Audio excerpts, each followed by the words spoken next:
das afinidades, tá certo? O Gabriel Delany, no livro Reencarnação, ele traz lá uma colocação de um psicólogo que é a hereditariedade teletônica, né? Então, essa é uma forma que esse psicólogo francês, o Ribot, eu tenho anotado aqui, é aqui, peraí.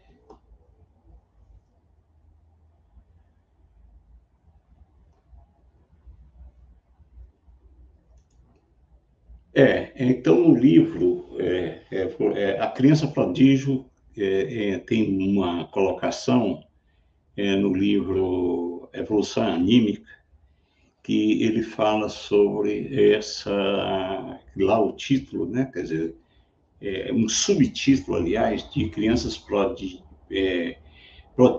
que está no setor de reencarnação, isso, né? Então, ele diz aqui que ele diz que vimos precedentemente que o espírito, depois de sua desencarnação, pode, durante as sessões de materialização, reconstituir por meio da matéria as energias fornecidas pelo médium do seu corpo físico que possuía na vida anterior, né? Então, é o seguinte, muito... Quando a gente vê lá as experiências do William Crook com o espírito, com a médium, né, Florence Cook, quando aparece o espírito de Kate King, né? Quer dizer, o magnetizador, no caso, o William Crook, né? O médium, que era Florence Cook, emprestando, quer dizer, dando o ectoplasma para que fosse materializado, quer dizer, para que voltasse aquele espírito ter aquele corpo que, quando ele estava encarnado, né? Então, a Florence Cook nem o William Cook, o William, ele não conhecia. Então, para formar, quer dizer, para que aquele corpo se materializasse como em vida ele era, então a imaginação dele, do próprio espírito, é que fez ele aproveitou apenas o quê? O fluido doado pela médium, né? Que depois esse fluido passou a ter essa denominação do ectoplasma, né? Quer dizer, que o plasma saindo fora, né? Quer dizer, ecto, saindo fora. Então, o que acontece? Então, ele coloca aqui o Gabriel Delany, que o Gabriel Delany é pós-Kardec, né? Gabriel Delany era filho de Alexandre Delany, que era amigo de Kardec, e a esposa do Alexandre, que era o pai, era médium, trabalhava com Kardec. E ele, na época, Kardec, ele tinha uns 8 anos de idade aproximadamente. Mas depois ele foi conhecendo e foi estudar, né? Foi ser, inclusive, um dos continuadores, né, em determinada área do espiritismo, né, daquilo que está no livro dos Espíritos. Então ele chegou a essa questão que tínhamos, que o espírito depois, quer dizer, ele morre e está lá no mundo espiritual. Então, quando ele chega em uma reunião mediúnica, né, ele aproveita aquele fluido da médium para que ele seja materializado, né? Então, essa questão aí diz assim, é muito provável que opere da mesma maneira, isso Gabriel Delany está dizendo, se isso ocorre do espírito desencarnado com auxílio esse ectoplasma, tá certo?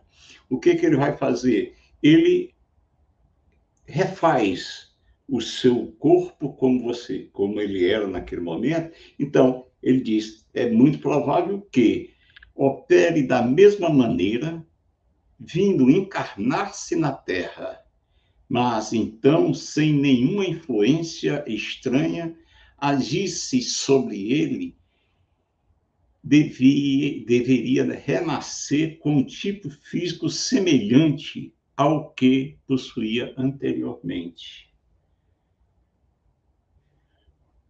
Isso o Gabriel Delany está trazendo, né, para que possa ter alguma resposta, né, esse item 4 aqui, que é a hereditariedade telecônica. Eu estou gaguejando. Bom, mas é isso mesmo. Então, aqui eu acredito que dá para entender, né? Não sei se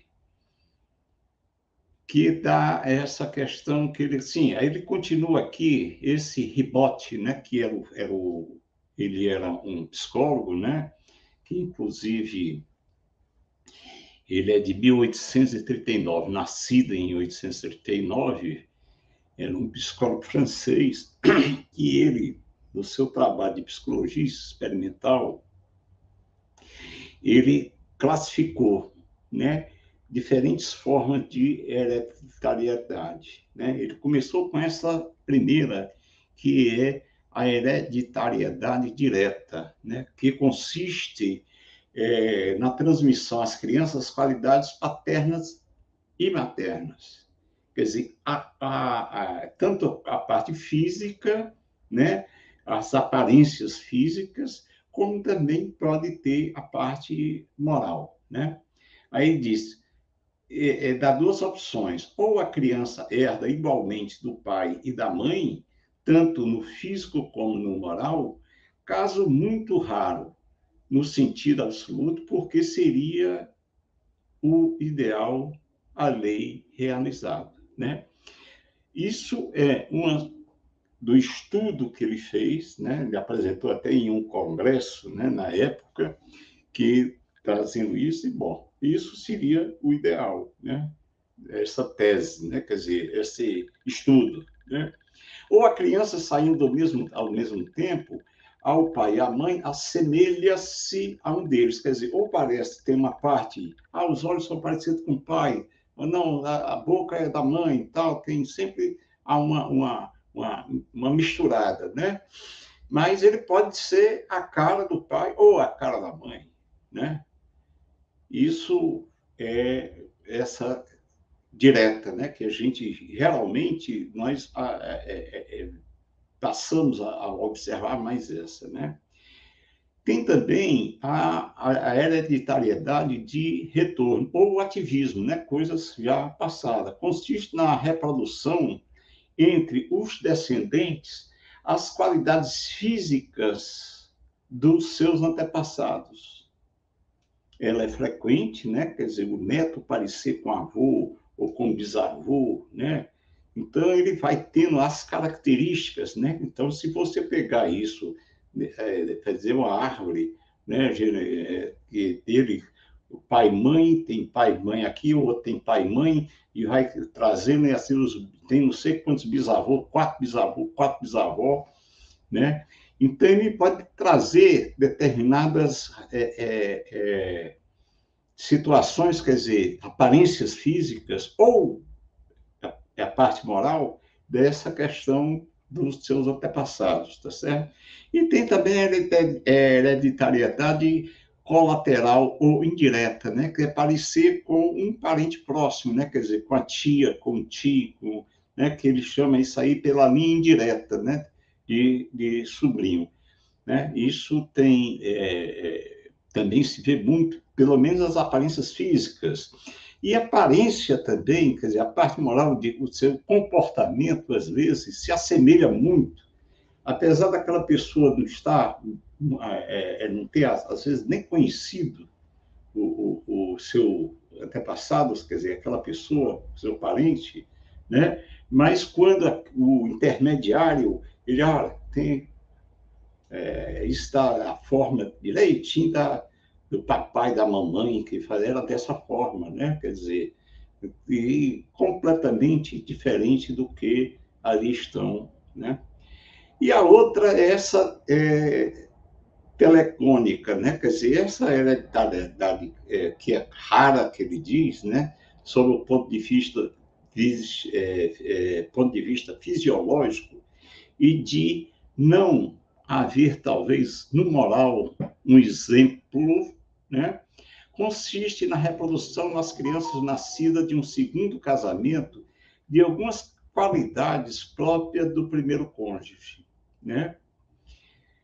Há também uma questão que ele fala muito, que o casal, quando vive muito tempo junto, 30, 40, 50 anos, então começa o quê? Não, até os aspectos, os costumes, quer dizer, a parte começa a ficar mais ou menos parecida, né? Muitas vezes os casais novos, cada qual vem do seu do seu casulo, né, familiar, cada qual trazendo uma maneira de ver, de olhar as coisas, até mesmo a própria educação, muitas vezes diferente. Então, às vezes há muitos conflitos, né, porque um não quer aceitar aquilo, porque a mãe reclama, porque é assim.